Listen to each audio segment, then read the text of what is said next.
Hi everybody, my name's Melissa, and today I'm going to be talking to you about airports and aviation and what impacts airports and aeroplanes have on our environment.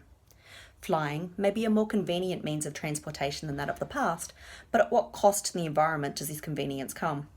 According to Lyles and Dredge, aviation is one of the fastest growing tourism sectors, so researching the environmental impacts and determining if there are better ways to maintain a more sustainable industry is an important avenue to pursue. This is also important to investigate. As the resident of Western Sydney, I am faced with the building of Badgerys Creek Airport, and I would like to look at what potential threats can arise from building an airport and the use of aeroplanes in my local neighbourhood. So far, I've found that using Google Scholar and linking it to Curtin's library a very useful tool. I then added in search dates of 2006 to 2016 to ensure articles that I found would be current. My initial search words of airports and aviation, what impacts does airports and aeroplanes have on the environment, was way too broad. So I narrowed it down to phrases specifically relating to each environmental impact issue, such as airports and air pollution, airports and water pollution, airports and biodiversity, and used aviation and sustainability as keywords to search for relevant articles. Then, to ensure credibility, I compared the articles that I found to the website evaluation rubric to determine if they were fine to use. Once I did this, I stored the articles in a bookmarked file on my computer as my curation tool for future reference.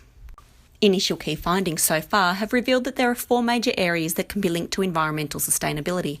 Research by the Aviation Environment Federation of the UK reveals that biodiversity in areas surrounding airports is being fragmented as land is being cleared, resulting in habitat loss for wildlife and plant life. Wildlife is being further affected as research by the Australian Transport Safety Bureau reveals that bird strikes have more than doubled over the past 10 years, and data collected on strikes by Parsons, Blair, Lully and Robson show that bat strikes also occur. More research needs to be done into the effect of migration patterns on animals due to aviation lighting. The second environmental impact the aviation influences is water. According to Hassani, water pollution can arise from the construction of an airport as the hydrological balance is shifted, thus weakening the local water flow. It can arise from discharge of substances such as de-icing agents, fuel spillage, fire suppressant chemicals, dirt, dust and hydrocarbon, herbicides, pesticides, and through the servicing of airplanes from paint, stripping agents and detergents. All these chemicals can seep into streams, rivers or lakes. Air quality is the third area that aviation practices influence.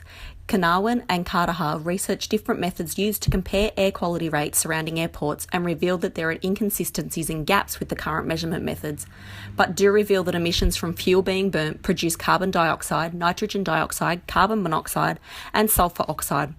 Air pollution from such chemicals have been linked by the AVF UK to cancer, asthma, stroke, heart disease and a reduction in mortality rates.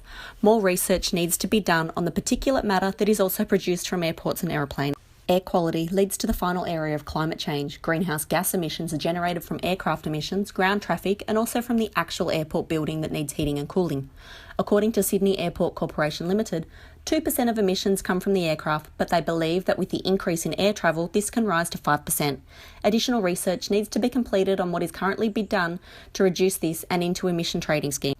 Year 5 would be the ideal school year to address this inquiry as students investigate the environmental influences on airports worldwide.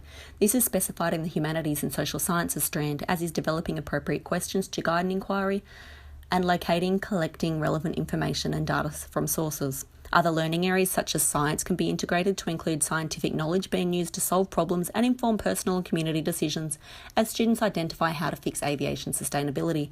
Design and technology could also be integrated with this inquiry as students examine how people in design and technology occupations address sustainability in the design of airports and aeroplanes. All these learning areas can be used to address the cross-curricular priority of sustainability while addressing the general capabilities of literacy while students read through and collate multimedia material so they can use their ICT capability while researching aviation, use critical and creative thinking to come up with solutions to aviation problems, and use their personal and social capabilities to determine why sustainable aviation practices are important.